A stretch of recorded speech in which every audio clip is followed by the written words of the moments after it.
Thank you Mbak Prita, selamat pagi semuanya. Saya mungkin akan langsung meneruskan saja, tadi pengantarnya sudah baik sekali. Beberapa hal yang saya ingat sekali mengenai pengantarnya Mbak Prita yang barangkali layak mendapatkan penekanan adalah kehamilan dan persalinan itu bukan penyakit. Maka dia bukanlah peristiwa medis yang harus di rumah sakitkan. Ya. Sebenarnya, kehamilan itu bukan penyakit, melahirkan juga bukan penyakit, ya. Dia bukan peristiwa medis. Hanya kira-kira 5% kehamilan dan persalinan mengandung potensi komplikasi yang membutuhkan penanganan medis. Yang 90-95% sebenarnya adalah peristiwa alamiah yang mana 100% didukung dan dipimpin oleh prinsip dan ritme alam, ya. Mungkin saya akan pakai analogi yang agak bau di pagi hari, yaitu analogi buang air kecil dan buang air besar. Ya. Dia bukan peristiwa medis, ya. Dia peristiwa alami. Kalau sudah waktunya, dia akan keluar gitu kan. Dan dia tidak harus dibawa ke sebuah fasilitas medis untuk memfasilitasi keluarnya kotoran dari tubuh manusia. Ya. Tapi mungkin karena alasan kepraktisan, misalnya, saya nggak pengen sering-sering buang air kecil seharian. Ya udah kalau gitu saya pakai kantong aja buat menampung urin saya. Nanti kalau malam sebelum tidur baru dibuang seharian. Pasti ada konsekuensinya kan? Karena memaksakan peristiwa alam seolah-olah sebagai peristiwa medis. Ada memang orang yang harus seperti itu karena memang dia mungkin punya masalah dengan kandung kemih dan ginjal. Tapi pada 95% orang, kalau mau buang air kecil ya ke toilet aja pipis gitu kan. Ya. Demikian juga buang air besar.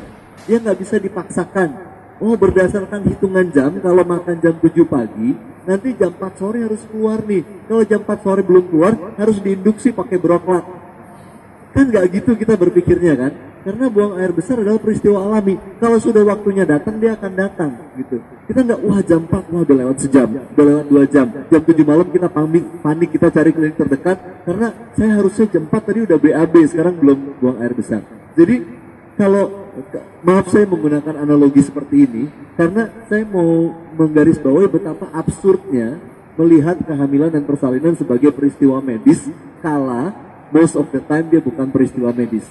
Nah, konsekuensi daripada memperlakukan peristiwa alam sebagai peristiwa medis pasti ada eksesnya, ya.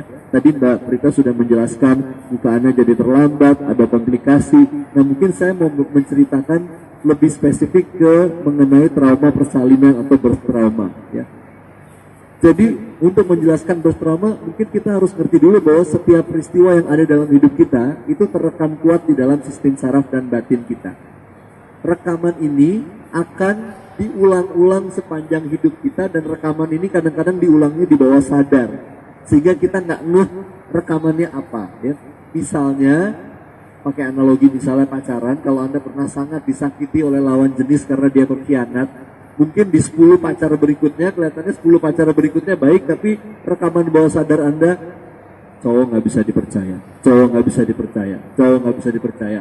Dan itu mempengaruhi kecurigaan Anda, security Anda, kemampuan Anda untuk trusting, bonding, dan membina hubungan yang hangat, ya. Jadi setiap peristiwa yang emosional dalam hidup punya potensi terekam dan terulang-ulang dan mempengaruhi perilaku dan juga kesehatan fisik kita. Tapi di dalam riset para ahli, tidak ada peristiwa yang lebih kuat efek rekamnya dibanding peristiwa momen persalinan. Itu sebabnya apa yang kita alami pada saat kita dilahirkan atau pada saat anak kita dilahirkan, itu rekamannya seringkali adalah rekaman terkuat yang akan bergaung terus sepanjang hidup orang tersebut. Nah, sementara kalau kita menyikapi paradigma persalinan adalah sebuah peristiwa medis, di mana kadang-kadang dilakukan intervensi yang tidak selalu perlu, karena ada intervensi yang memang secara medis perlu, tapi ada yang tidak perlu tapi dibuat seolah-olah perlu, sehingga dia membuat efek rekam trauma negatif. Nah, trauma ini ternyata di dalam penelitian ahli psikologi dan prenatal psychology dinyatakan bisa mempengaruhi pertumbuhan perilaku, bonding, isu mengenai percaya diri, putus asa, depresi, kecenderungan bunuh diri, adiksi, ketergantungan, tidak bisa mengambil keputusan, stres, luka batin, gangguan tumbuh kembang secara psikologis, bahkan secara fisik ya. Banyak sekali, saya dulu waktu sebelum punya anak, saya sudah jadi terapis, banyak sekali klien saya yang sudah umur 30 tahun, 40 tahun, 50 tahun, waktu dirunut-runut masalahnya, baik penyakit fisik maupun psikologis, tiba-tiba mereka tiba pada trauma pada saat mereka dilahirkan oleh ibunya, padahal usianya kan sudah jauh dari saat persalinan. Jadi itu juga yang saya harus tekankan, bahwa waktu tidak pernah menyembuhkan apa-apa. Ya, waktu hanya membuat kita lupa, tapi dia tidak menyembuhkan. Jadi ada seorang psikiater atau psikolog, saya lupa, namanya William Emerson. Dia ahli prenatal psychology ya. Dia meneliti 5 psikiater ya. Dia meneliti 15.000 persalinan. Dan dari 15.000 persalinan, ternyata 95% dari persalinan tersebut traumatis bagi ibu dan anaknya. Bayangkan, 95% ya.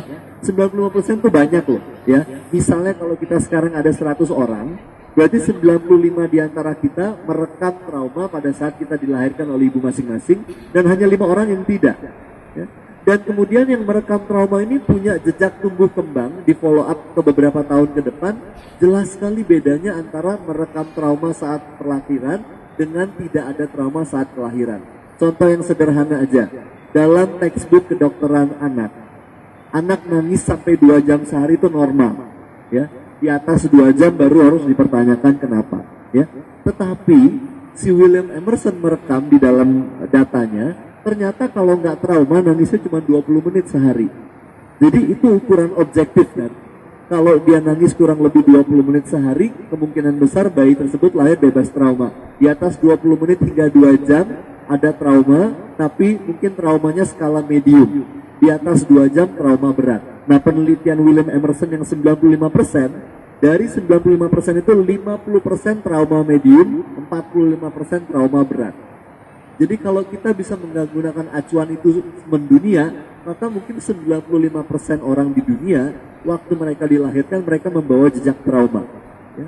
Nah, problemnya dengan trauma ini adalah rekaman yang ada di saraf dan batin akan menghambat potensi kesehatan batin maupun kesehatan fisik, dan juga potensi kecerdasan dan cinta kasih yang bisa muncul dari si janin. Kan janin itu cirinya apa sih? Dia lahir penuh dengan potensi gitu ya. Tetapi kalau ketika dia mau tumbuh, bila banyak rekam trauma yang menghambat, maka dia tidak bisa tumbuh sepenuhnya. Guru saya Elena Tonetti, seorang bidan dari Rusia, dia muridnya Igor Tversky, orang pertama di dunia yang melakukan water birth.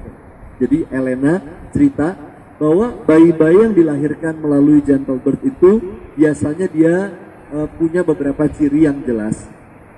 Kesehatan pada umumnya lebih baik, imun sistemnya lebih baik, perkembangan kecerdasannya merata antara kecerdasan intelektual, koordinasi motorik, koordinasi panca indrawi, saraf.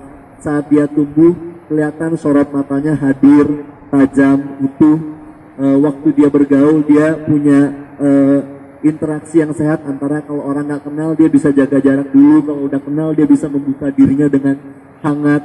Saat dia berkumpul dengan teman sebaya, dia tidak ada rasa terlalu berlebihan, kayak terlalu pede misalnya, atau tidak kekurangan, pas aja gitu. Dan dia punya kualitas kepemimpinan yang natural. Karena memang bayi-bayi sebenarnya kalau tidak membawa trauma saat dilahirkan, dia akan tumbuh sesuai dengan potensinya. Misalnya kalau potensinya 100, ya dia bisa tumbuh jadi 100. Tapi bayi yang punya potensi 100, kalau dia terhambat oleh trauma, mungkin dia tumbuh jadi 80, atau 50, atau 40, atau 20, tergantung dari intensitas trauma yang direkam. Jadi kemudian, berdasarkan ini kita berpikir, oke, gimana dong caranya biar nggak trauma? Emangnya selama ini persalinan nggak dipikirkan buat trauma? Sayangnya seperti diceritakan oleh Mbak Prita, tidak. Persalinan selama ini mementingkan satu variabel penting sekali, yaitu sehat dan selamat secara fisik. Okay? Tapi dia tidak mementingkan sehat dan selamat secara jiwa. Dan akibat sangat mementingkan sehat dan selamat secara fisik, dilakukanlah intervensi-intervensi untuk menyelamatkan fisiknya, tapi tidak selalu selaras dengan prinsip alam, dan intervensi tersebut mencederai jiwanya, ya, yaitu dalam bentuk rekaman trauma tersebut. Maka muncullah sederet teknik yang selaras dengan gentle birth ini. Mungkin Anda pernah dengar hypnobirthing, ya. Hypnobirthing adalah upaya menggunakan batin bawah sadar Anda agar batin bawah sadar Anda membantu koneksi Anda yang erat dengan bayi. Satu, Anda lebih rileks. Kedua, sensasi nyeri bisa dikurangi bahkan dihilangkan. Ketiga, Anda punya koneksi dengan janin karena janin seringkali bisa kasih tahu kapan dia mau keluar, gimana dia mau keluar, Anda perlu makan apa secara di dalam kehamilan, dan bagaimana posisi yang Anda harus lakukan saat momen-momen kontraksi, dan posisi yang Anda harus lakukan saat momen-momen persalinan. Bahkan ketika Anda mempertimbangkan perlu atau tidaknya sebuah intervensi yang ditawarkan, kadang-kadang bayi pun secara intuitif memberikan petunjuk, ya. Jadi itu satu, hypnobirthing. Kedua, Anda mungkin pernah dengar water birth. Kenapa water birth? Pernah nggak Anda buka telur, kemudian jatuh ke bawah, kemudian kuning telurnya pecah? Kenapa pecah? Karena ada yang namanya gravitational shock atau shock akibat gravitasi. Nah, ketika bayi lahir dalam lingkungan kering atau darat, dia kan pindah dari lingkungan cair, di dalam rahim kan ada air ketuban, pindah ke lingkungan kering, ada gravitational shock karena dia melewati jalan lahir, sehingga si Igor Chavchavsky yang orang Rusia itu bilang, bagaimana ya caranya mengurangi transisi itu? Oh, dari dalam air rahim ibu ke dalam air kolam persalinan dulu, baru dari situ transisi ke darat, ya, untuk mengurangi gravitational shock pada otak, dan juga transisinya lebih lembut karena bayi belum tahu bahwa dirinya adalah makhluk yang terpisah dengan ibu. Jadi itu sebabnya water birth. Water birth juga memberikan rasa lebih privacy, lebih tidak terganggu oleh lingkungan sekitar, dan kita tahu privacy itu memaksimalkan hormon oksitosin, ya. Kemudian ada yang namanya home birth, ya, melahirkan di rumah. Nanti mungkin Dewi akan lebih banyak cerita mengenai bagaimana persalinan yang kami lalui. Tapi kenapa home birth? Kenapa melahirkan di rumah? Ya, ke satu, zaman dulu orang semua melahirkan di rumah, ya. Baru di sekitar tahun sekian, saya lupa 1940, 1950, persalinan tiba-tiba berbondong-bondong pindah ke rumah sakit, ya. Kenapa di rumah? Ya, ke satu, secara psikologis wanita tahu persis kekuatannya kalau di rumah. Lagi tengah-tengah kontraksi, kalau ditanya handuk di sebelah mana, dia bisa bilang belok kanan, naik tangga, ada laci ketiga ambil di situ. Dia tahu karena familiaritas. Kedua, bakteri dan kuman di rumah sudah familiar dengan antibodi, dengan imun sistem ibu dan janin, sehingga meskipun di rumah tidak selalu steril, tapi ibu dan janin sudah bukan steril, sudah imun terhadap kuman tersebut. Sementara kalau melahirkan di rumah sakit, banyak kuman yang masih asing, ya. Ketiga, ini yang paling penting. Anda pernah dengar hormon mengenai oksitosin, kan? Hormon oksitosin itu adalah hormon jatuh cinta, hormon kenikmatan seksual, hormon hamil, hormon produksi ASI, hormon juga untuk bukaan rahim, mulut rahim, dan juga hormon untuk meluncurkan bayi dengan keluar dengan lancar, dan hormon untuk memulai refleks menyusui, ya. Hormon luar biasa penting. Hormon ini punya 4 musuh, ya. Kalau 4 musuh ini muncul, dia jadi terhambat. 1, terang. 2, dingin. 3, berisik. 4, merasa sering dilihat orang lain. Oke? Nah, sekarang Anda bayangkan, 4 kondisi ini adalah yang umum ditemukan di rumah sakit. Ruang bersalin terang, dingin, berisik, dan setiap 20 menit dikunjungi, ya. Jadi para praktisi home birth meyakini bahwa otomatis hormon oksitosin lebih nyaman di rumah karena kita bisa buat ruangan yang lebih. Zaman dulu kan orang ke sungai, ke gua, ke gunung melahirkan, baru dia balik ke lingkungannya. Kenapa? Karena ibu perlu privasi, ya. Perlu rasa menyendiri supaya di sarafnya ada transisi dari otak berpikir biasa menjadi otak primitifnya, di mana insting melahirkannya bisa teraktivasi. Jadi ini kenapa home birth, wanita sudah merasa nyaman di rumah, powernya di situ. Kedua, kumannya sudah imun terhadap sistem imunitasnya, dan juga karena lebih ramah oksitosin. Meskipun melahirkan secara gentle birth di rumah sakit juga bisa. Cuman inilah berbagai pilihan yang ada, ya. Jadi mungkin pengantar dari saya itu dulu. Ya, terima kasih. Selamat pagi semuanya. Tadi sih kalau ngeliat-liat udah cukup banyak, jadi saya akan review singkat aja. Saya melahirkan anak saya yang pertama tahun 2004 itu melalui operasi sesar yang diawali dengan pecah ketuban di rumah. Lalu seperti biasa panik, langsung ke rumah sakit. Jam 9 ditawari induksi, saya nggak tahu induksi itu apa, saya okekan saja gitu. Pokoknya katanya akan membantu persalinan. Akhirnya saya menjadi sangat kesakitan. Jam 12:30 saya ditawari sesar, dan pada saat itu boro-boro ingat harus connect dengan tubuh dan sebagainya. Yang ada di pikiran saya hanyalah gimana caranya supaya rasa sakit ini cepat-cepat hilang. Akhirnya 12:30 saya oke untuk sesar. Sekitar jam 1:30 saya kembali ke ruangan saya. Masih dalam pengaruh obat bius. Saya cuma ngelihat anak saya 5 menit dalam keadaan teler gitu, terus oke udah lahir, saya tidur lagi. Dan di sana kebetulan rumah sakit yang waktu itu saya tempati tidak ada kebijakan rooming in. Jadi selama 3 hari saya di rumah sakit, saya mungkin hanya bersama bayi saya antara 30 menit sampai 1 jam per harinya gitu. Dan di situ saya sudah kehilangan kesempatan saya untuk inisiasi menyusui dini karena dia sudah langsung dicampur dengan susu formula. Dan saya pulang sudah dengan dibekali 1 kaleng sufor yang katanya inilah yang kami kasih ke bayi Anda gitu. Dan tentu saja saya bukan satu-satunya ibu yang melahirkan di rumah sakit itu. Ada ratusan barangkali bayi yang melahirkan pada saat yang kurang lebih bersamaan. Jadi nasib yang saya alami adalah nasib yang umum ya terjadi, dan itu hanya 1 rumah sakit. Kita belum bicara rumah sakit yang lain. Betapa hal itu sudah menjadi sebuah kewajaran. Saya merasa tidak ada yang salah sama sekali gitu. Cuma hanya ada rasa menyesal. Aduh kok saya tadinya kok pengennya normal ya, karena ibu saya anaknya 5, badannya lebih kecil dari saya, semuanya bersalin normal, nggak ada masalah gitu. Saya hanya merasa apa yang salah ya gitu. Kok saya nggak bisa ya? Tapi udahlah gitu. Toh banyak yang mengalami hal yang sama dengan saya. Baru ketika saya hamil anak kedua, Atisha, sebetulnya ini sebelum hamil. Sebelum hamil, saya sempat menonton sebuah video persalinan dari dokumenter yang dibuat oleh Elena Tonetti tadi, guru yang disebut oleh Reza gitu. Itu untuk pertama kalinya dalam hidup saya melihat seorang ibu bersalin secara natural. Dan bukan di rumah sakit. Ibu ini melahirkan di laut, jongkok, ditemani oleh teman-temannya ya, kayaknya ya, entah bidan atau siapa, pokoknya wanita-wanita semua gitu. Dia melahirkan, keluarlah bayi itu di air gitu, dan saya shock sekali sampai saya nggak bisa menyelesaikan video itu. Saya berhenti karena saya nangis, nggak kuat, dan saya sendiri nggak ngerti apa yang terjadi ya, kok saya sebegitu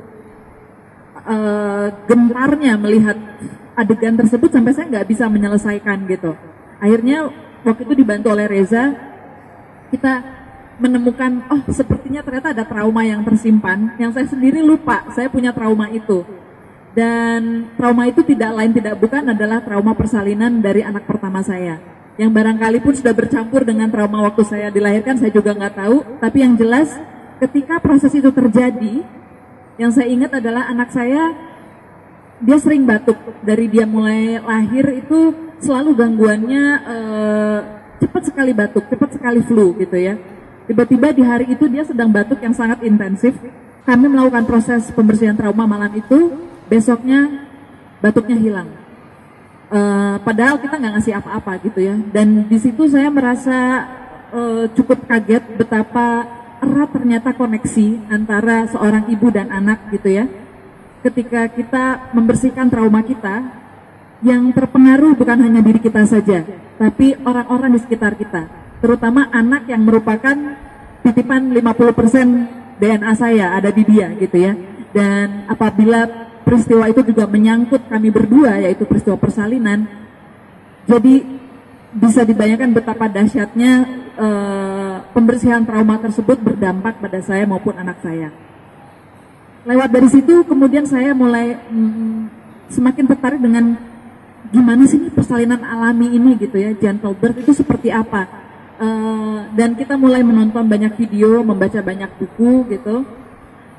Kami semakin yakin bahwa ini adalah satu upaya persalinan yang ingin kami tempuh gitu. Dan tentu tidak mudah.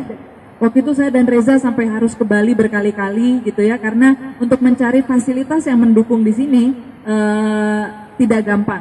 Pertama, gentle bird-nya sendiri masih asing. Apa sih gentle bird itu gitu? Waktu itu tidak banyak yang membicarakan hal tersebut gitu ya, sampai akhirnya kita harus mencari banyak informasi sendiri. Tapi bisa dibilang ya hikmah positifnya dari kita mencari informasi sendiri adalah kita jadi tahu apa yang perlu kita siapkan secara mental maupun secara fisik gitu untuk bersalin kalau misalnya kita tidak dibantu oleh siapapun. Pada saat itu detik-detik terakhir saya udah hamil 8 bulanan kali ya waktu itu ya, belum ada bidan yang mau standby untuk kami. Bukannya mereka nggak mau, tapi mereka belum yakin bisa, karena pertama salah satunya adalah Ibu Robin. Ibu Robin waktu itu kalau nggak salah akan pergi ke luar negeri, dan Ibu Robin tidak yakin akan kembali pada saat dekat-dekat hari H persalinan saya. Lalu ada seorang bidan juga, dia seorang bidan yang sangat senior bernama Mira. Mira ini sendiri juga sudah pensiun, dia umurnya sudah 70 tahun lebih. Jadi waktu itu dia juga bilang, saya kayaknya gak yakin bisa terbang ke Jakarta gitu ya. Karena waktu itu kami sudah mau mencoba bersalin di Bali, tapi juga susah karena kami kan harus 1 bulan lebih di Bali dan sebagainya, sampai akhirnya udah deh kita mencoba bersalin di rumah gitu. Kita sudah pergi ke rumah sakit, dan seperti yang Reza bilang, begitu saya masuk ke rumah sakit, wah saya gak yakin bisa melakukan gentle birth di sini. Pertama, ruangannya dingin banget. Kedua, banyak peralatan canggih yang entah buat saya begitu terasa mengintimidasi gitu ya. Jadi saya bilang, saya di rumah aja deh kayaknya. Walaupun kami tahu bahwa sebagai backup plan, rumah sakit tetap diperlukan. Karena kita tidak akan tahu kan yang pasti terjadi nanti seperti apa gitu. Jadi akhirnya kami mendaftar ke sebuah rumah sakit 5 menit dari rumah. Dan pada hari H, seperti tadi Mbak Prita bilang, saya ingin menekankan sekali lagi bahwa yang saya alami, saya tadi nggak punya bayangan sama sekali. Bayangkan saya hanya punya pengalaman sesar. Jadi saya nggak tahu rasanya mengejan itu seperti apa. Saya bisa atau enggak. Kakak saya bahkan bilang, udahlah terima aja. Keluarga kita sesar semua. Dia sesar, kakak saya yang perempuan satu lagi sesar juga gitu. Kita udah sesar semua, sesar aja deh gitu. Sekali sesar tetap sesar. Gitu. Saya bilang, enggak deh, saya mau coba kali ini, saya biarin deh mau coba gitu. Dan akhirnya ketika kontraksi terjadi, karena waktu itu saya ingat adalah rasa sakit saya waktu diinduksi, saya juga bingung sendiri. Saya tetap merasa sakit ya. Jadi saya juga mungkin gak gitu sepaham kalau misalnya ada bilang melahirkan bisa bebas nyeri sama sekali. Menurut saya nyeri itu tetap ada, tapi nyeri yang tidak menyakiti, seperti yang Mbak bilang tadi gitu. Ya mules gitu, tapi mules yang bisa ditahan. Memang sepertinya badan kita ini sudah didesain untuk mampu menahan rasa sakit itu gitu. Jadi bagi saya oke lah gitu. Saya masih bisa pipis, saya masih bisa jalan-jalan. Karena nyerinya kan tidak terus-terusan. Ada saatnya dia hilang sama sekali. Ya saya bisa istirahat, ketawa-ketawa, dia muncul lagi, dirasakan lagi gitu kan. Sampai akhirnya rasa sakit itu berganti, saya tiba-tiba jongkok. Waktu dulu saya pernah ikutan kelas senam hamil waktu anak pertama saya gitu ya. Dikasih lihatlah posisi melahirkan ibu-ibu dari zaman ke zaman. Ada seorang ibu yang digambarkan jongkok gitu. Saya bilang, kok ada sih orang melahirkan kayak gitu, aneh banget, primitif, gak jelas, tidak mungkin gitu. Ternyata saya jongkok. Waktu saya pertama kali bayi turun jalan ke lahir itu, tiba-tiba lutut saya itu bengkok dengan sendirinya gitu. Saya loh kok begini ya gitu. Jadi saya merasakan betul bagaimana tubuh saya itu seperti tahu mau ngapain, sementara pikiran saya, otak saya, Dewi Lestarinya gitu yang kok begini sih, kok begitu sih, kok begini sih gitu ya, yang penuh dengan pertanyaan dan rasa takjub gitu. Kok tubuh saya sendiri sepertinya tahu mau kemana, apa yang harus dilakukan. Jam berapa saya putuskan masuk kolam, itu semuanya sudah berjalan sesuai dengan insting gitu. Dan akhirnya lahirlah Atisha, karena kami juga ya di rumah gitu kan, apalagi yang harus kami lakukan selain menyusui. Ya udah, dan begitu dia lahir, Atisha menyusui, jadi otomatis inisiasi menyusui dini terjadi dengan sendirinya. Dan waktu itu saya bahkan lupa plasentanya masih di dalam ya. Jadi pokoknya kami dia menyusui asik sendiri gitu, saya juga asik dengan momen saya menikmati pasca persalinan.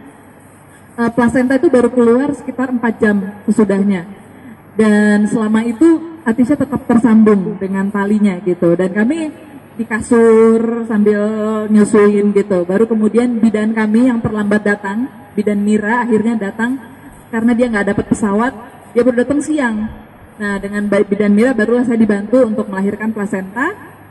Sesudah itu sudah kegiatan di rumah berjalan dengan seperti biasa gitu ya. Jadi habis itu saya mandi, lalu kita makan siang, keluarga ngumpul, yang semuanya bahagia, ketawa-ketawa gitu.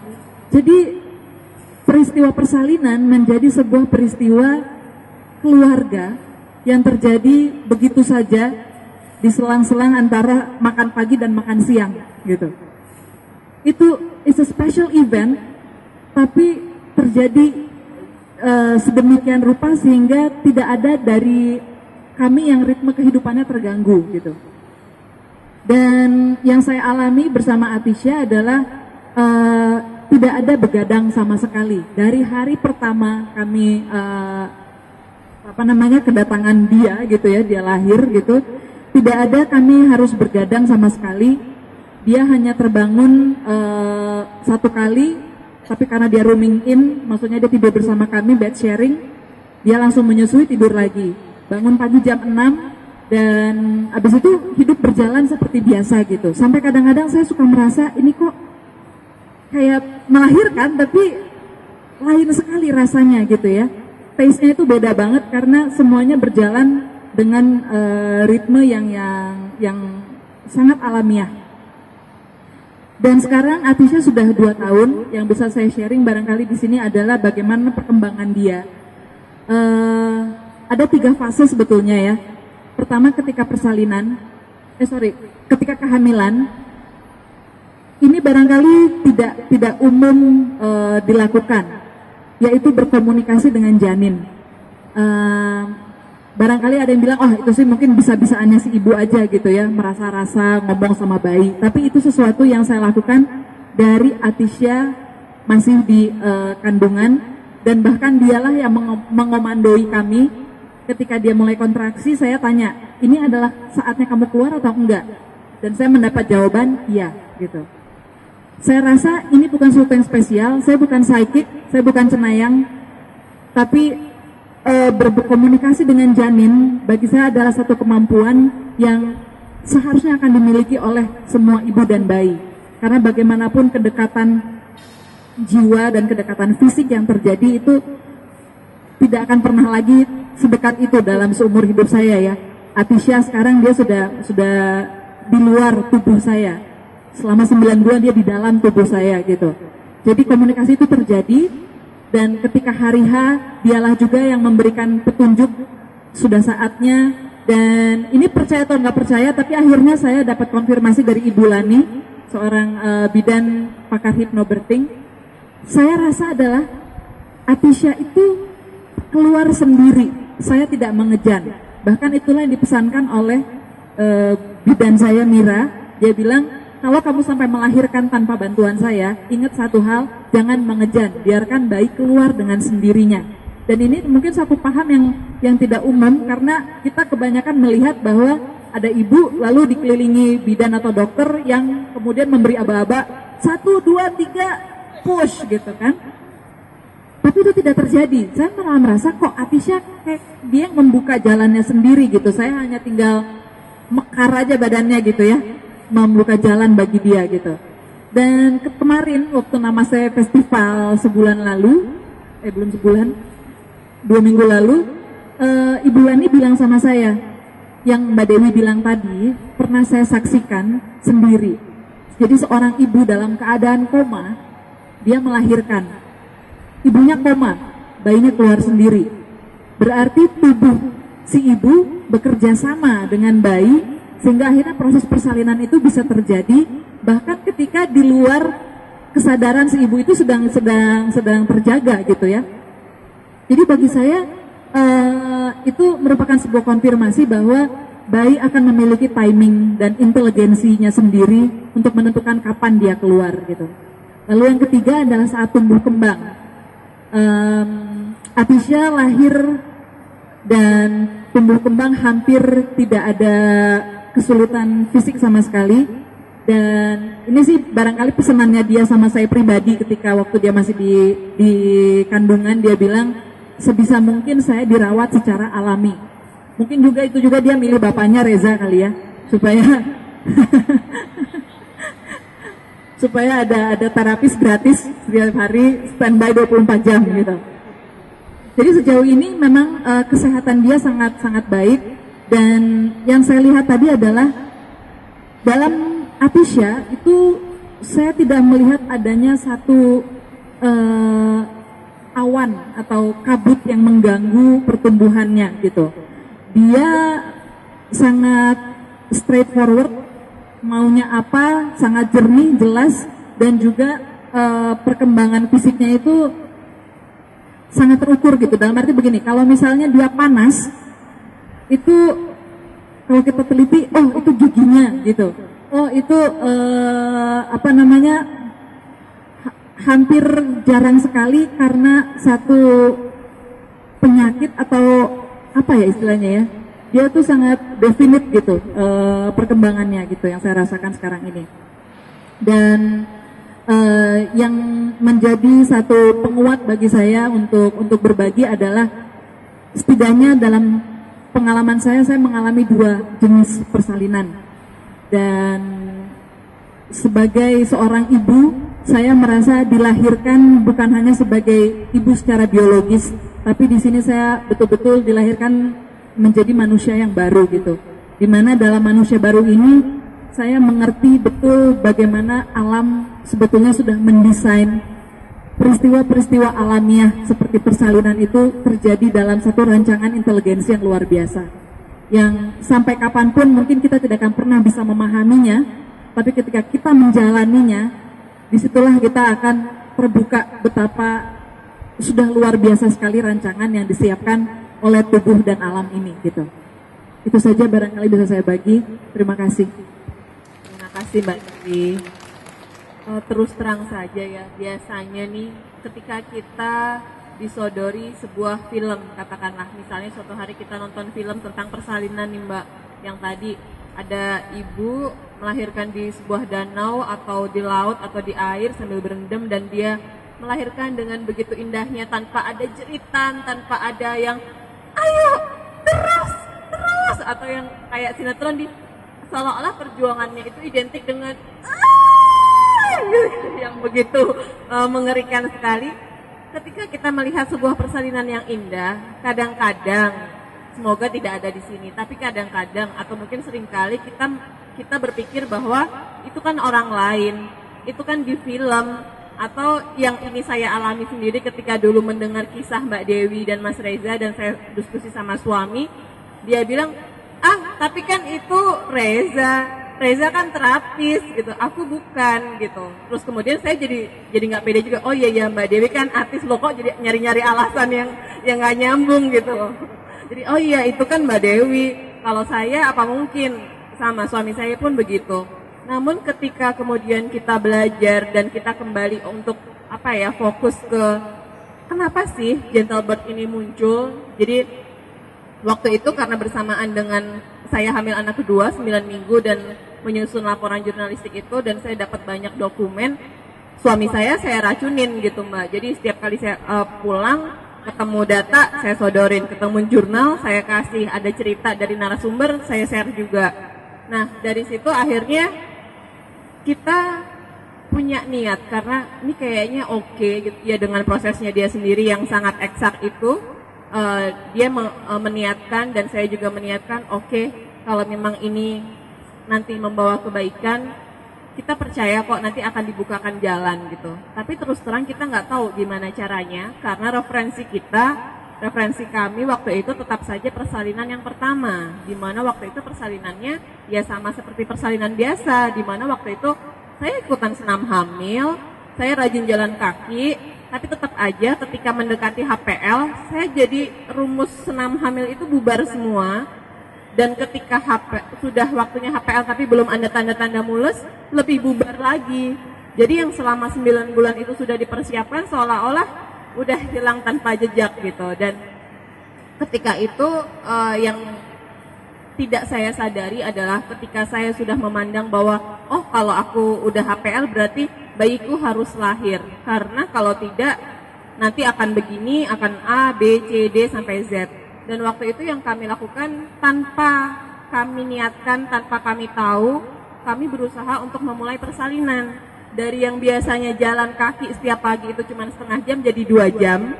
Dari yang biasanya, maaf, kita kan semuanya biasanya tahu ya, oh induksi alami aja sama suami gitu.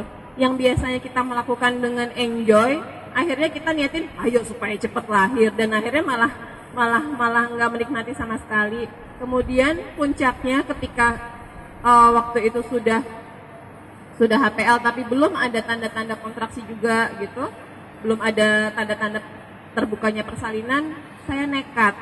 Nekatnya apa? Ada saudara kasih rumput Fatimah dan udah bismillah saya rendam, minum. Memang sukses. Setelah itu perut saya mulai kontraksi, tapi saya nggak tahu bahwa ternyata bayi dan tubuh kita sudah punya waktunya sendiri. Jadi ketika saya memulai persalinan, badan memang, perut memang mules. Tapi mungkin kalau belum waktunya ya bayi belum pengen lahir. Jadi cuman mules selama 3 hari, tapi nggak buka-buka. Nah disinilah intervensi itu mulai dilakukan. Karena udah mules terus tapi nggak buka-buka, saya ke rumah sakit. Dokternya juga, ini gimana ini udah mules melulu tapi nggak buka-buka. Setelah 3 hari akhirnya saya kecapean, udah nggak ada tenaga, ya mau nggak mau induksi pun waktu itu kalau memang untung saya dapat dokter yang memang sangat pro normal, jadi kalau memang bisa normal diusahakan tetap normal. Tapi karena waktu itu saya sempat merasakan sakit yang luar biasa karena induksi ya, dan saya merasa beginikah rasanya. Waktu itu sekali lagi ilmu pengetahuan yang saya baca dari banyak majalah, dari banyak buku, bubar semua. Waktu itu satu-satunya yang saya pikirkan adalah saya pengen sakitnya hilang sekarang juga. Terserah mau diapain, mau dibius, mau disesar silakan. Yang penting bayi yang bikin sakit ini cepat keluar. Jadi seolah-olah waktu itu malah kesannya si bayi ini yang membawa petaka gitu Mbak gitu. Jadi dan ini yang membuat saya merasakan sekali bedanya, karena ketika di persalinan yang kedua, ketika kemudian kami sudah paham bahwa ternyata HPL itu hanya perkiraan teknis dan bukan harga mati, dan selama ketika HPL kondisi masih memungkinkan, misalnya plasenta masih oke, ketuban masih oke, posisi bayi sudah masuk panggul, sebenarnya yang perlu kita lakukan ketika sudah siap-siap yang macam-macam, udah belajar, udah yoga, udah belajar meditasi, yang perlu kita lakukan saat itu hanyalah berserah total ya Mas Reza. Kita cuma perlu waktu untuk nunggu isyarat bayinya lahir, dan kita ya udah kita tinggal nyiapin aja. Waktu itu kita nggak tahu mau lahiran di mana, jadi kami siapkan semua rumah sakit dan di rumah. Dan yang kami lakukan waktu itu semakin mendekati HPL, kalau di persalinan pertama kan makin banyak yang nelpon biasanya, udah kerasa belum? Kok udah deket kok belum gitu kan, dan kita akhirnya malah makin stres. Nah di berbekal pengalaman itu di persalinan yang kedua ini kami memilih untuk masuk ke goa. Jadi saya nggak mau dengerin kata orang, saya pengen belajar untuk mendengarkan bayi saya, anak saya, karena kapan lagi dia akan dipercaya kalau sejak mau lahir aja udah nggak dipercaya sama ibunya.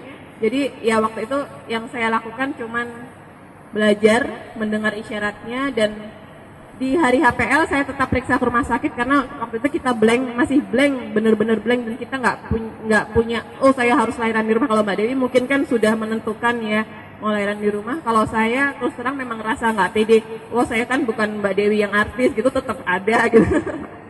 Jadinya kita tetap ke rumah sakit, ternyata apa yang kami sampaikan ke bayi, Dek, nanti kamu pilih sendiri ya kamu lahiran di mana. Kita percaya semua nanti udah ada yang atur. Kalau misalnya jodohnya di rumah sakit ya nanti pasti ada kebetulan untuk ke sana. Kalau di rumah juga begitu, dan ternyata memang demikian. Ketika kami ke dokter, dokternya keluar kota. digantikan oleh dokter lain yang waktu itu tidak sepaham dengan kami. Jadi waktu kami ke sana semua pemeriksaan oke, tapi saya disuruh induksi. Alasannya, loh ini kan udah HPL, tapi kan saya oke semua dok. Tapi nanti kalau induksi jadi begini-begini. Dan memang teori-teori yang diperoleh sebelumnya memang seperti ditunjukkan semua. Dan ya udah, ketika itu singkat cerita kita melahirkan di rumah. Pada saat itu jugalah kami membuktikan benar bahwa ketika tubuh diberi kesempatan untuk melakukan melakukan sesuatu sesuai mekanisme alamiahnya, melahirkan itu memang nggak perlu mengejan. Bahkan untuk posisi pun saya nggak memilih posisi melahirkan tertentu gitu. Waktu awal nonton video yang dilihat Mas Reza sama Mbak Dewi, saya memang bercita-cita kayaknya saya mau jongkok aja deh, keren gitu, kayaknya sambil jongkok bisa sambil nerima bayinya sendiri. Tapi ternyata waktu itu sama yang dirasakan Mbak Dewi, ada refleks saya nggak bisa berdiri. Jadi kayaknya pengen nekuk aja. Dan ketika saya masuk ke kolam, seolah-olah badan saya udah ngatuk berlutut. Jadi saya berlutut di situ dan terasa sekali semakin saya bernafas dengan rileks, bayi itu turunnya juga makin dia pelan. Jadi sebenarnya kalau kita dalam posisi yang sesuai gravitasi tadi, bayi itu nggak usah disuruh ngejen, kitanya nggak usah ngejen, bayi itu udah kayak pengen keluar sendiri ya Mbak Dewi ya. Jadi yang kita lakukan justru perlu bernafas semakin rileks, karena terasa sekali waktu itu ternyata nafas itu nyambung sama ritme dia keluar. Semakin kita gitu, keluarnya juga gitu. Jadi kalau kita yang nafasnya gitu, dan dia juga keluarnya langsung yang kayak mau jebol aja gitu. Jadi sebenarnya yang ngatur benar-benar kita sendiri, dan itu sama sekali tidak ada rasa yang menyakitkan, sama seperti Mbak Dewi yang saya rasakan waktu itu juga. Separuh kepala saya mikir, oh gini rasanya, ternyata saya nggak perlu merasa sakit atau nyeri seperti persalinan gitu. Dan yang kedua, separuh pikiran saya ya udah ngikutin aja. Sama juga waktu itu bayi kami lahir, langsung yang dilakukan nggak ada pemeriksaan apa ya, jadi cuman ya udah nyusu aja sambil nunggu plasenta lahir, dan plasenta tali pusarnya baru dipotong setelah 8 jam kemudian. Yang paling mudah kami amati adalah memang pada persalinan kedua ini sama sekali tidak melalui fase begadang. Jadi nggak ada bangun-bangun nggak jelas, bangun melek ya minta minum, setelah kasih minum selesai, nangis nggak jelas juga.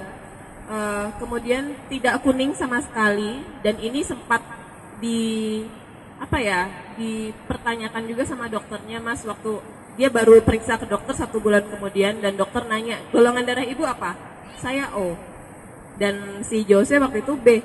Ini teorinya kuning, dan harusnya ini kuningnya parah, tapi waktu itu loh sama sekali nggak kuning, sama sekali tidak kuning.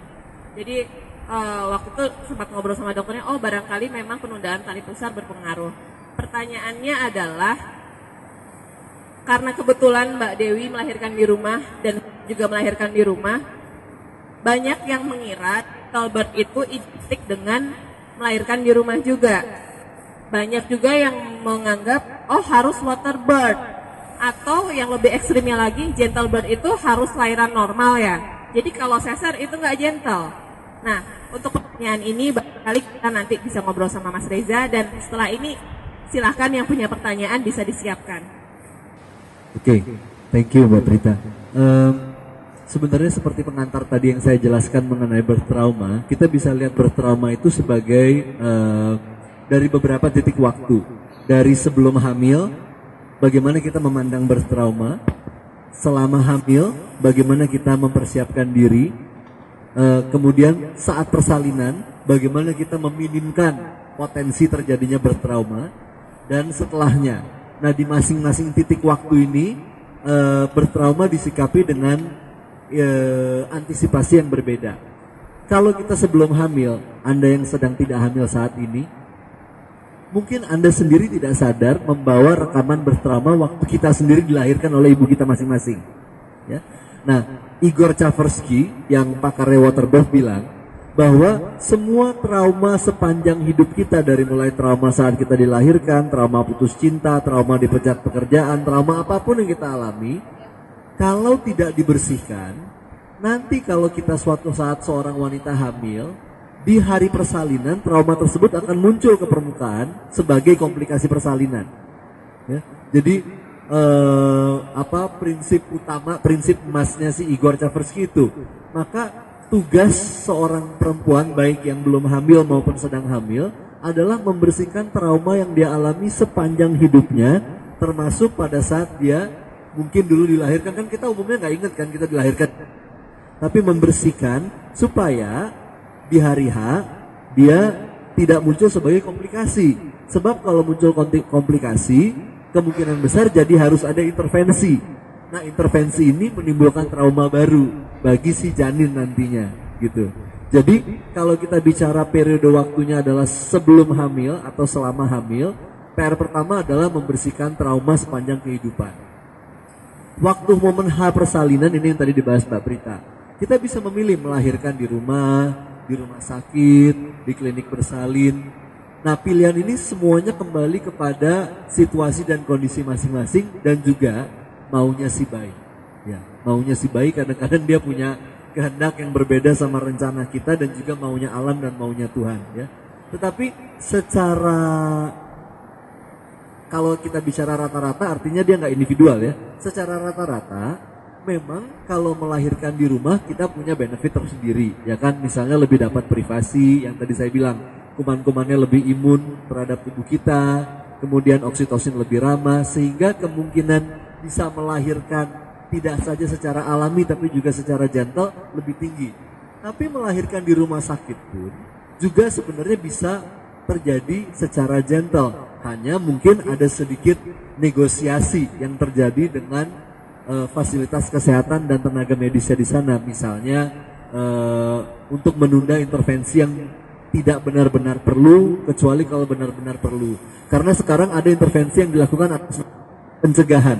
Pencegahan itu kan artinya belum perlu-perlu banget, tapi daripada kalau perlu nanti terlambat. Nah, ini sebenarnya juga sesuatu yang harus kita sikapi secara hati-hati karena dia punya efek juga. Contoh yang sederhana, kita banyak yang nggak tahu bahwa USG sebenarnya jangan setiap bulan. USG itu sarannya adalah cuma 3 kali, awal kehamilan, pertengahan, dan akhir.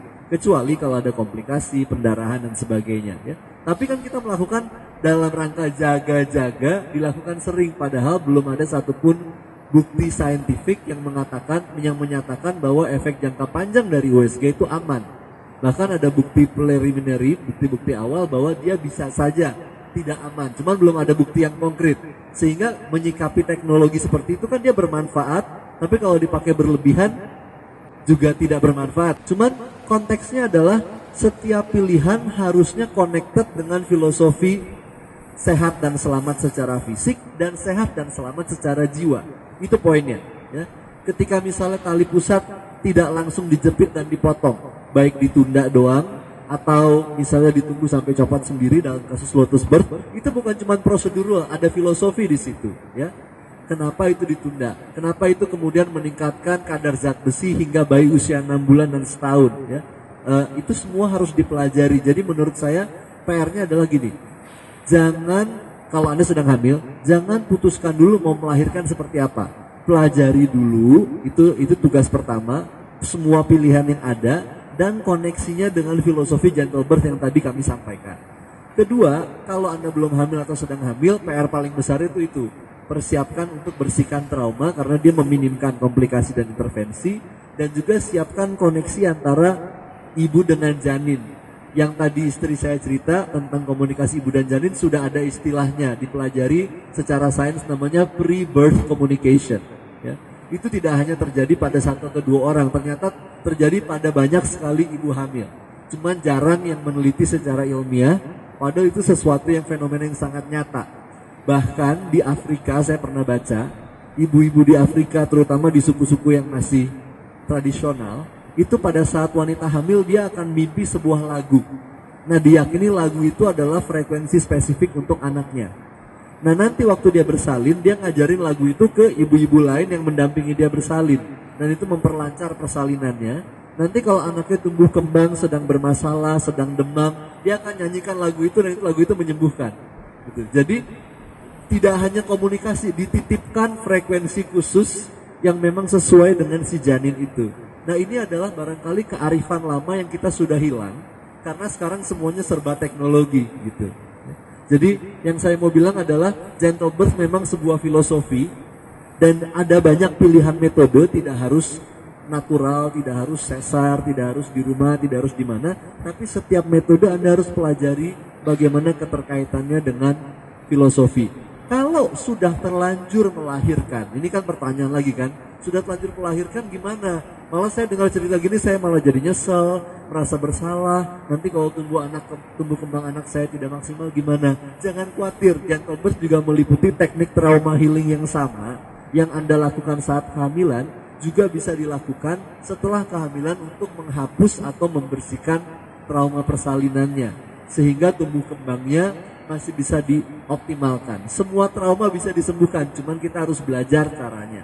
Jadi dalam gentle birth ini sebenarnya apapun teknik atau cara atau metode yang nanti tercapai, sebenarnya ketika kita sudah mengusahakan, kita sudah memberdayakan diri, kita sudah berusaha mencapai ke sana, dan misalnya nanti kok ujung-ujungnya sesar juga gitu, ya barangkali memang itu sudah kondisi idealnya, karena kondisi ideal pada setiap orang memang berbeda-beda ya Mas Reza, begitu. Dan kalau ada yang nanya, jadi sebenarnya yang membedakan persalinan biasa sama gentle birth apa? Kalau persalinan biasa, barangkali nih istilah gampangnya, ketika kita tahu hamil, oh udahlah hamil nikmati 9 bulan, nanti kalau udah berasa, oh tinggal ke rumah sakit, selesai. Nah di gentle birth ini, bahkan sebelum hamil kita diajak untuk tahu, untuk paham, untuk menjalani persiapan kehamilan dan juga momen persalinannya secara sadar, secara mindfulness. Secara sadar artinya apa? Ya artinya kita tahu hamil itu sebenarnya apa sih? Itu momen apa yang terjadi pada tubuh kita harus ngapain, dan apa yang perlu kita siapkan. Jadi ketika kita mau gentle birth, sebenarnya pertanyaan pertama bukan rumah sakitnya di mana ya yang bisa nyiapin itu, atau siapa ya dokter atau bidan yang bisa gentle birth gitu. Seringkali pertanyaan ini muncul di grup, dan kalau menurut saya sebenarnya pertanyaan pertama bukan itu. Kalau pengen gentle birth, pertanyaannya alangkah baiknya kalau apa sih yang perlu saya siapkan dan perlu saya lakukan supaya bisa mencapai konsep persalinan, atau supaya bisa mencapai persalinan yang gentle, yang lembut, yang minim trauma, yang alami dan ramah jiwa tadi. Jadi bukan sayanya pasif langsung lempar ke orang. Yang saya khawatirkan dan kami khawatirkan adalah ketika misalnya nih nantinya sudah banyak rumah sakit atau klinik yang memasang pelang gentle birth, tapi kitanya blank, kita nggak tahu gentle birth itu apa. Yang terjadi lagi-lagi ya sama seperti persalinan pada umumnya. Kita nggak ngerti dia gentle birth atau bukan, tahu-tahu oh begini ya, dan kita nggak tahu apa yang terjadi. Begitu ya Mas Reza Mbak Dewi ya. Mungkin dari sini ada yang ingin bertanya, boleh angkat tangan.